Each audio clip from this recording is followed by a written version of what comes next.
بسم اللہ الرحمن الرحیم۔ تفسیر ہدایت القرآن جلد دوم، صفحہ نمبر 444، سورۃ الانعام۔ بسم اللہ الرحمن الرحیم۔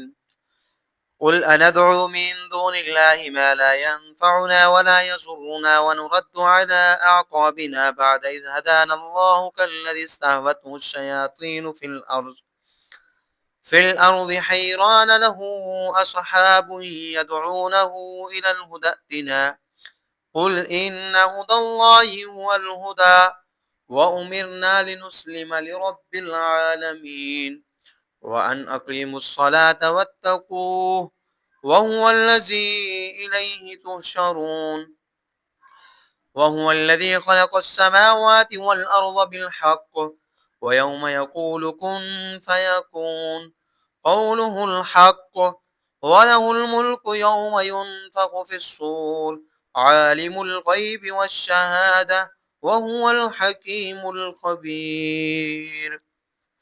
آیات کا لفظی معنی۔ قل اندعو، کہو کیا پکاریں ہم، من دون اللہ، سوائے اللہ کے، ما لا ينفعنا، اس کو جو نفع پہنچائے ہمیں، ولا یضرنا، اور نہ نقصان پہنچائے ہمیں، ونرد، اور پھیرے جائیں ہم، علی اعقابنا، الٹے پاؤں، بعد از ہدانا، بعد جب سیدھی راہ دکھائی ہمیں، اللہ تعالیٰ نے، کالذی استہوتہ الشیاطین، اللہ نے جیسے وہ شخص، استہوتہ، جس کو بھٹکا دیا، شیاطین، جنات نے، فی الارض، بیاباں میں، حیران و پریشان، لہو اصحاب، اس کے ساتھی ہیں، یدعونہ، جو اس کو بلاتے ہیں، الی الہدی، راہ راست کی طرف، اتنا آجا ہمارے پاس، قل ان ہدی اللہ، کہہ دو بے شک رہنمائی اللہ کی، والہدی، وہی رہنمائی ہے، وامرنا، اور حکم دیے گئے ہم، لنسلم، کہ تابعداری کریں، لرب العالمین، پروردگار کی، جو جہانوں کے پروردگار، وان اقیم الصلاۃ، اور یہ کہ سیدھا کرو تم نماز کو، واتقو، اور ڈرو اس سے، وهو الذی الیہ، اور وہ ہیں جن کی طرف تحشرون، جمع کیے جاؤ گے تم، وهو الذی، اور وہ ہیں جنہوں نے، خلق السماوات والارض، پیدا کیا آسمانوں اور زمین کو، بالحق، بامقصد آخرت کے لیے، ویوم یقول، اور جس دن فرمائیں گے وہ، کن فیکون، ہو جا، قیامت قائم ہو جا، تو وہ ہو جائے گی، قول الحق، ان کا فرما برحق ہے، وَلَهُ الْمُلْكُ، اور ان کی حکومت ہوگی، یوم ينفخ، جس دن پھونک ماری جائے گی، پھر سور میں، عالم الغیب، جاننے والے ہیں غیر موجود چیز کو، اور والشہادہ، اور موجودہ چیزوں کو بھی، وَهُوَ الْحَكِيمُ الْخَبِيرُ، اور وہ بڑی حکمت والے، بڑے باخبر ہیں۔ مشرکین مسلمانوں کو شرکت کی دعوت دیتے تھے، ان کو اسلام کی دعوت دی جائے۔ اسلام کے کٹر مخالفین کے ساتھ مجالست کی ممانعت اس لیے ہے کہ مشرکین کے سردار مسلمانوں کو شرک کی طرف لوٹ جانے کی دعوت دیتے ہیں، بس کچے مسلمانوں کے پھسلنے کا خطرہ تھا، اس لیے ان سے دور کی صاحب اسلامت اچھی، البتہ ان پر دعوت کی محنت جاری رکھی جائے، جو پڑھا لکھا پکا مسلمان ہے وہ ان کو ان کی خواہشات کا جواب دے کہ کیا ہم اللہ کو چھوڑ کر ایسی مورتیوں کی عبادت کریں جو ہمیں نہ نفع پہنچا سکتے اور نہ نقصان، ان کی عبادت میں کیا فائدہ ہے، اور کیا ہم الٹے پاؤں لوٹ جائیں اس کے بعد کہ اللہ نے ہمیں راہ راست دکھائی؟ اگر ہم ایسا کریں تو اس کی مثال ایسی ہوگی جیسے کسی شخص کو بیابان میں بھوتوں نے راہ سے بے راہ کر دیا، اب وہ حیران و پریشان ہے، اور اس کے کچھ ساتھی ہیں اور جو صحیح راستہ کی طرف اس کو بلاتے ہیں کہ ہمارے پاس آ جا، اب ہماری مثال بھی ایسی بن جائے گی۔ تطبیق آیات کی، مشرکین کو شیطان نے راستہ سے بھٹکا دیا ہے، صحابہ ان کے ساتھی ہیں، وہ راہ راست پر ہیں، مشرکین کو بلاتے ہیں کہ ہمارے راستے پر آ جاؤ، ہمیں اللہ نے راہ دکھائی ہے اور یہی صحیح راستہ ہے، ہمیں حکم دیا گیا ہے کہ ہم جانوں کے پالن نہار کی اطاعت کریں، نماز کا اہتمام کریں اور اس کے احکام کی خلاف ورزی ہرگز نہ کریں۔ یہ تعلیمات دلیل ہیں کہ ہمارا راستہ ہی وہ اللہ کا راستہ ہے، اور وہ ہمیں لوٹ کر انہی کے دربار میں حاضر ہونا، جہاں ہمارے اعمال کا صلہ ملے گا۔ آیات کا ترجمہ، کہو کیا ہم اللہ سے ورے ایسے معبودوں کی عبادت کریں جو ہمیں نہ نفع پہنچا سکتے ہیں اور نہ نقصان، اور ہم الٹے پاؤں لوٹا دیے جائیں اس کے بعد کہ اللہ نے ہمیں راہ راست دکھائی، جیسے ایک شخص جسے بھوتوں نے بیابان میں راستے سے بھٹکا دیا اور وہ حیران ہے، اس کے ساتھ ہی کچھ کچھ اس کے ساتھی ہیں جو اس کو راستے کی طرف بلاتے ہیں کہ یار ہمارے پاس آ جا. کہہ دو اللہ کی رہنمائی ہی بالیقین رہنمائی ہے. وہ ہم حکم دیے گئے ہیں کہ جہانوں کے پالن نہار کی اطاعت کریں اور یہ کہ نماز کا اہتمام کریں اور اس کے احکام کی خلاف ورزی نہ کریں, اور وہی وہ ہیں جن کے پاس تم سب جمع کیے جاؤ گے. عالم زیریں اور عالم بالا کے مقصد سے, عالم جو زیریں ہے وہ عالم بالا کے مقصد سے بنایا گیا ہے. گزشتہ آیت کے آخر میں فرمایا تھا کہ مشرکین کو بھی ایک دن اللہ تعالیٰ کی بارگاہ میں حاضر ہونا ہے, اس لیے کہ یہ عالم زیریں یعنی دنیا, عالم بالا یعنی آخرت کے مقصد سے بنایا گیا ہے. یہاں عمل ہے, وہاں جزا ہے. آسمانوں اور زمین پر مشتمل یہ عالم بے مقصد نہیں پیدا کیا گیا, اور قیامت قائم کرنا اللہ تعالیٰ کے لیے کچھ مشکل نہیں. جب وقت آئے گا فرمائیں کہ ہو جا, بس آنن فانن قیامت برپا ہو جائے گی, اور ہو جا بھی کہنا نہیں پڑے گا. ان کا ارادہ ہی چیزوں کے وجود کے لیے کافی ہے, اور اللہ کی بات پر حق ہے, اس میں شبوں کی گنجائش نہیں. اور جس دن سور پھونکا جائے گا اور مخلوقات دوبارہ پیدا ہوں گی, اس وقت حکومت وہ اللہ ہی کی ہوگی. تمام مجازی حکومتیں ختم ہو جائیں گی, اور اللہ تعالیٰ آئندہ وجود میں آنے والی چیزوں کو بھی جانتے ہیں اور موجودہ چیزوں کو بھی, اس لیے کہ علم اللہ تعالیٰ کا جو علم ہے وہ حضوری ہے, حصولی نہیں. اور حضوری علم معلومات کا محتاج نہیں ہوتا, حصولی جو علم ہوتا ہے وہ معلومات کے وجود کا محتاج ہوتا ہے. بس جو چیزیں آئندہ زمانہ میں موجود ہوں گی ان کو بھی اللہ تعالیٰ ازل سے جانتے ہیں, اور وہ حکیم و علیم ہے, اپنی حکمت کے مطابق چیزوں کو وجود بخشتے ہیں. جب ان کی حکمت مقتضی ہوگی, اس دنیا کا آخری دن آ جائے گا اور یہ دنیا ٹھہر جائے گی, اور آخری دن میں حساب و کتاب ہوگا, پھر مکلف مخلوقات عالم بالا میں منتقل کر دی جائے گی اور یہ دنیا ختم کر دی جائے گی.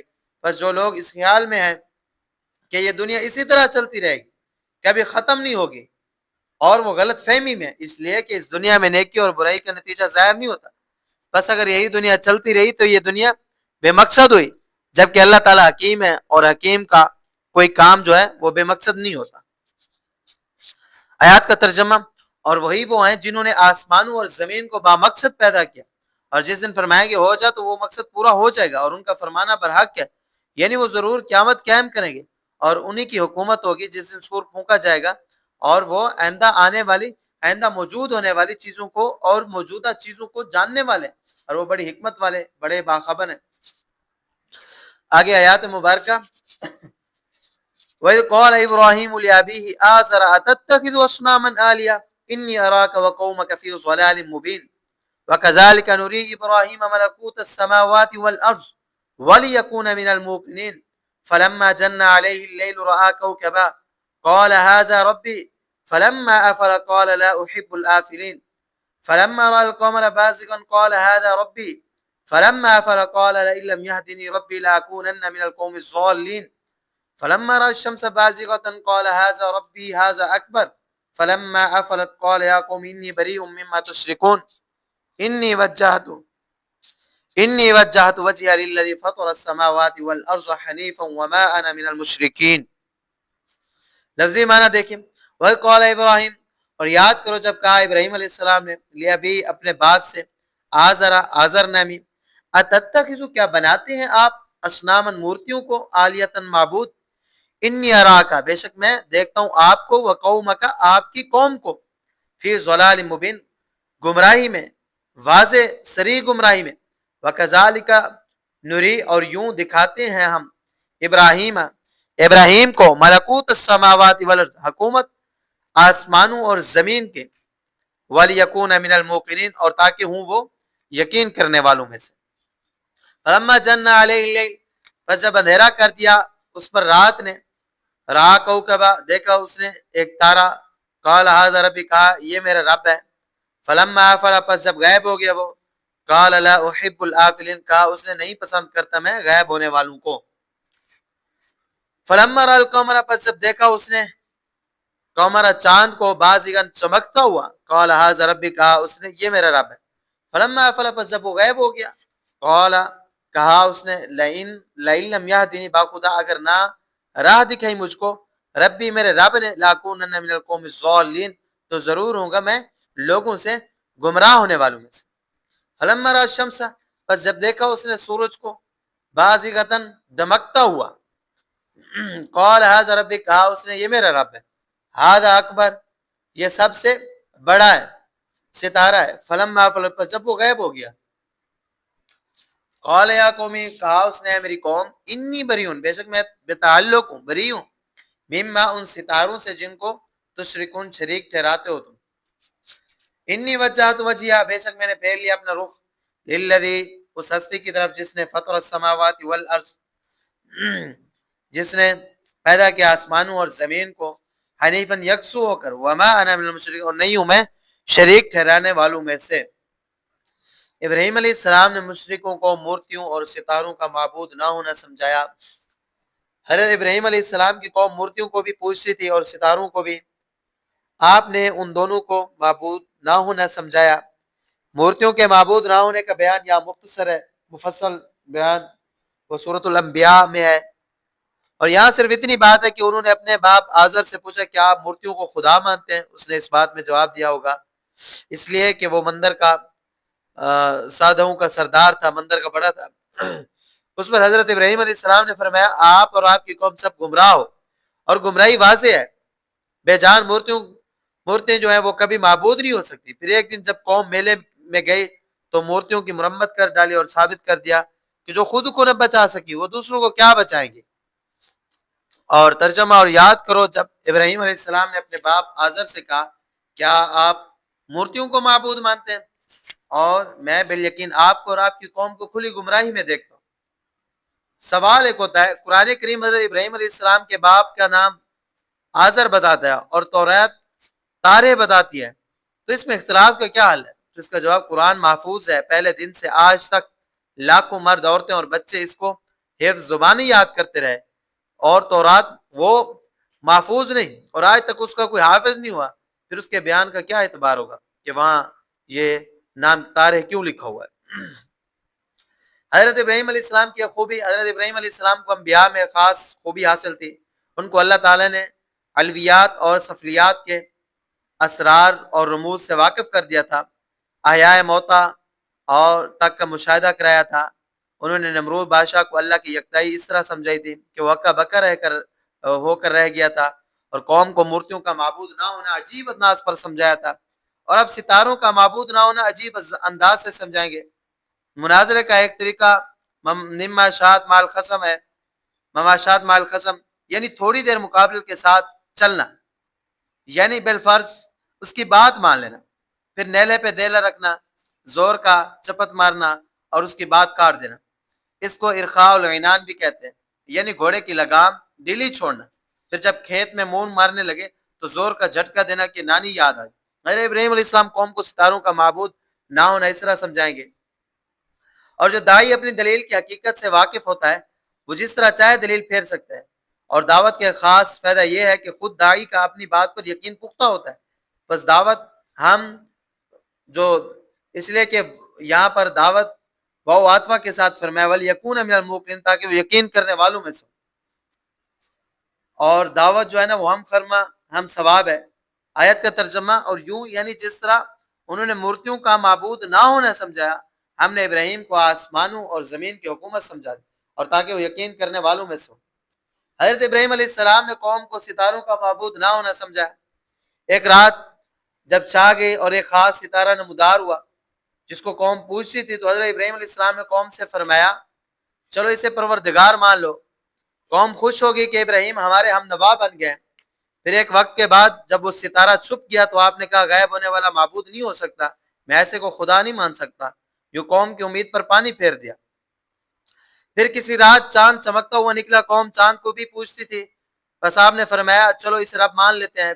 قوم پھر خوش ہو گئی کہ چلو ابراہیم نے تارے کو معبود نہیں مانا تو چاند کو تو مان لیا. بات ایک ہی ستارے کے معبود کے ہیں، مگر چاند بھی ایک وقت کے بعد ڈوب گیا. تب آپ نے فرمایا لو جی یہ خدا بھی غائب ہو گیا، اور غائب ہونے والا وہ خدا ہو ہی نہیں سکتا. معبود تو وہی برحق ہے جس کی معبود نشاندہی کرے، اور اگر وہ میری رہنمائی نہیں کرے گا تو میں گمراہوں میں شامل ہو جاؤں گا.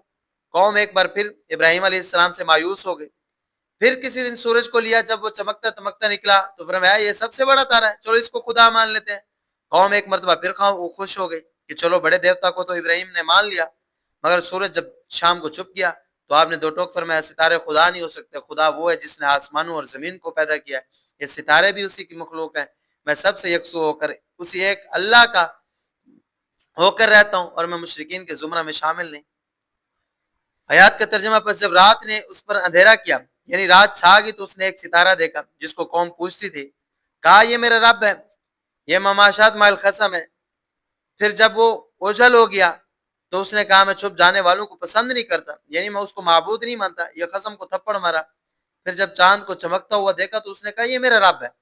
پر جب وہ غائب ہو گئے تو اس نے کہا باخدا اگر میرے پروردگار نے میری رہنمائی نہ کی تو میں یقیناً گمراہ لوگوں میں سے ہو جاؤں گا، یعنی اس کو بھی معبود نہیں مانتا، مگر میرا جو پروردگار ہے میری رہنمائی کرے گا کہ معبود کون ہے۔ پھر جب سورج کو چمکتا دمکتا دیکھا تو اس نے کہا یہ میرا رب ہے، یہ ستاروں میں سب سے بڑا ہے۔ پھر جب وہ غروب ہو گیا تو اس نے کہا اے میری قوم، میں بالیقین بے تعلق ہوں اور ان ستاروں سے جن کو تم شریک ٹھہراتے ہو، بے شک میں ان ستاروں سے یکسو ہو کر اپنا رخ اس ہستی کی طرف پھیرتا ہوں جس نے آسمانوں اور زمین کو بنایا،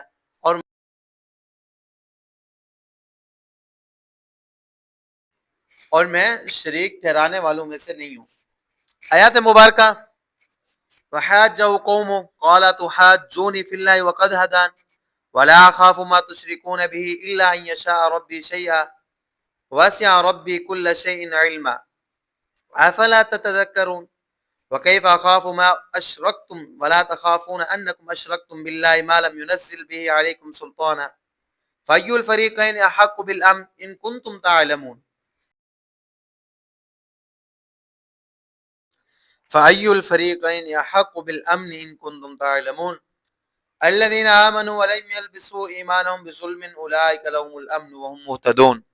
لفظی معنی: وحاجہ قوم، اور دلیل بازی کی اس سے اس کی قوم نے، قال تحاجونی، کہا اس نے کیا دلیل بازی کرتے ہو تم مجھ سے، فی اللہ، اللہ کی یکتائی میں، وقد ہدان، راہ ہے کہ راہ دکھائی ہے اس نے مجھے، ولا خاف، اور نہیں ڈرتا ہوں میں، ما تشرکون، ان سے جن کو شریک ٹھہراتے ہو تم، بھی اس کے ساتھ، الا ان یشاء، مگر یہ کہ چاہے ربی، میرا پروردگار، شیئن، کوئی بات، وسع ربی، کشادہ ہے میرا پروردگار، کل شیئن، ہر چیز کو، علما، علم کے اعتبار سے، افلا تتذکرون، کیا بس نہیں سوچتے تم، وکیف اخاف، اور کیسے ڈروں میں، ما اشرکتم، ان سے جن کو شریک کیا ہو تم نے، ولا تخافون، اور نہیں ڈرتے ہو تم، انکم، کہ تم نے، اشرکتم، شریک کیا، باللہ، اللہ کے ساتھ، ما لم ينزل، ان کو جو نہیں اتاری اس نے، بھی اس کے شریک ہونے کی،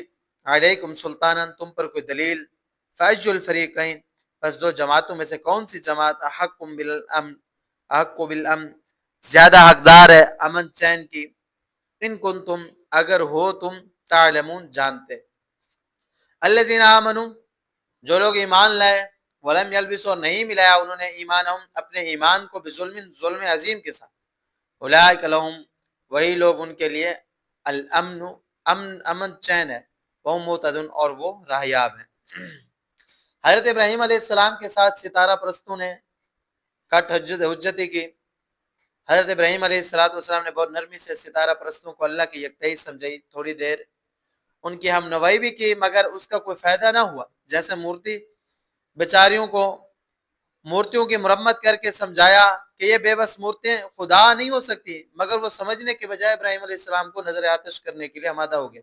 اسی طرح ستارہ پرستوں نے بھی معاملہ کیا، ستاروں کے معبود ہونے پر بوگس دلائل پیش کرنے لگے، بلکہ دھمکی پر اتر ہے کہ اگر تم ہمارے معبودوں کی توہین کرو گے تو وہ تو کہیں وہ تمہیں مجنون اور قبطی نہ بنا دے یا کسی بڑی مصیبت میں گرفتار نہ کر دے، لہٰذا ان کا خوف کھو۔ حضرت ابراہیم علیہ السلام نے اس کا جواب دیتے ہیں، فرماتے ہیں کیا تم مجھ سے اللہ کی یکتائی میں حجت بازی کرتے ہو، جبکہ صرف ان کا معبود ہونا انہوں نے مجھے سمجھا دیا ہے، اور میں تمہارے جھوٹے سہاروں سے نہیں ڈرتا۔ ہاں، اگر اللہ تعالیٰ ہی کو کوئی بات منظور ہے تو دوسری بات ہے، کائنات کا ذرہ ذرہ ان کے احاطہ علم میں ہے، اور وہ بندوں کی مصلحتوں سے بھی واقف ہے۔ کیا تم یہ بات سوچتے نہیں، اور میں تمہارے شریکوں سے کیوں ڈروں، ان کے شریک ہونے کی کیا دلیل ہے، جبکہ تم حقیقی معبود سے نہیں ڈرتے۔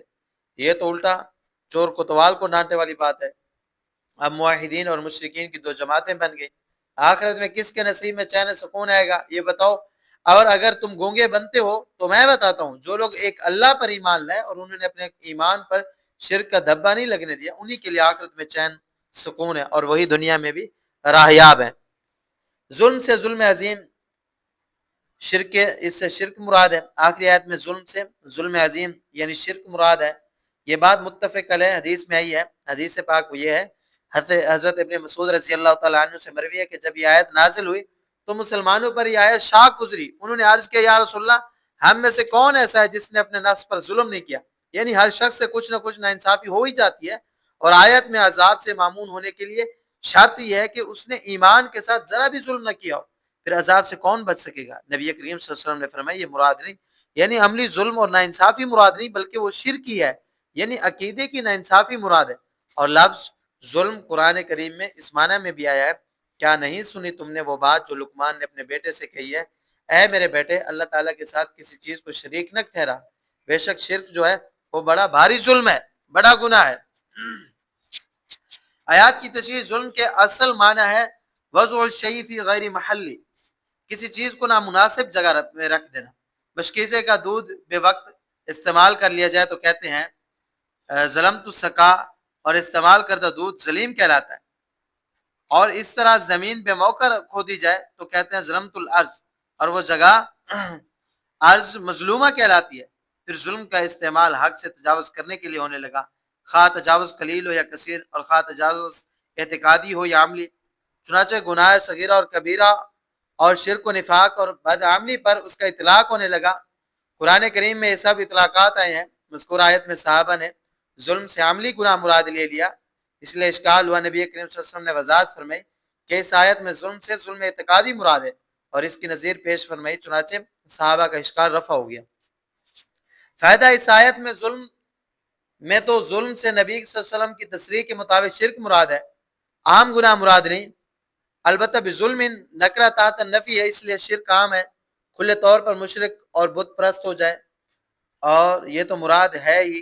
اور جو غیر اللہ کو نہیں پوچھتا اور کلمہ اسلام پڑھتا ہے مگر کسی فرشتہ یا رسول یا ولی کو اللہ تعالیٰ کی بعض صفات خاصہ میں شریک ٹھہراتا ہے اور ان کے مزارات کو حاجت روا سمجھتا ہے، یہ شرک بھی آیت میں مراد ہے، اور اللہ تعالیٰ ہماری عشق اس شرک سے بھی حفاظت فرمائے، یہ شرک بھی اس آیت کے اندر مراد ہے۔ آیات کا ترجمہ، اور ابراہیم کے ساتھ ان کی قوم نے حجت بازی کی، انہوں نے کہا کیا تم میرے ساتھ اللہ کی یکتائی میں حجت بازی کرتے ہو؟ درحال ہے کہ اس نے مجھے راہ دکھائی، اور میں ان ستاروں سے نہیں ڈرتا جن کو تم اللہ کے ساتھ شریک ٹھہراتے ہو، اور مجھے کوئی ضرر نہیں پہنچا سکتے وہ ستارے۔ البتہ اگر میرے پروردگار ہی کوئی بات چاہے تو دوسری بات ہے، میرے پروردگار ہر چیز کو اپنے احاطہ علمی میں لیے ہوئے ہیں، بس کیا تم سوچتے نہیں؟ اور میں کیوں ڈروں ان ستاروں سے جن کو تم نے شریک کیا ہے، اور تم نہیں ڈرتے اس بات سے کہ تم شریک ٹھہراتے ہو اللہ کے ساتھ ان ستاروں کو جن کے شریک ہونے کی کوئی دلیل اس نے تم پر نہیں اتاری۔ اب دو جماعتوں میں کون سی جماعت چین و سکون کی زیادہ حقدار ہے؟ اگر تم جانتے ہو تو بتاؤ۔ جو لوگ ایمان لائے اور انہوں نے اپنے ایمان کو ظلم یعنی شرک کے ساتھ نہیں ملایا، انہیں کے لیے چین و سکون ہے، اور وہی جو لوگ ہیں راہیاب ہیں، سیدھے راستے پر ہیں۔ آج کا درس اپنے اختتام کو پہنچا۔ آپ سے یہی التماس ہے، آپ ہمارے اس چینل کو ضرور سبسکرائب کریں، اور ویڈیو کو لائک کرنا مت بھولیں، اور صدقہ جاریہ سمجھ کر آگے ضرور شیئر کریں۔ وآخر دعوانا الحمدللہ رب العالمین۔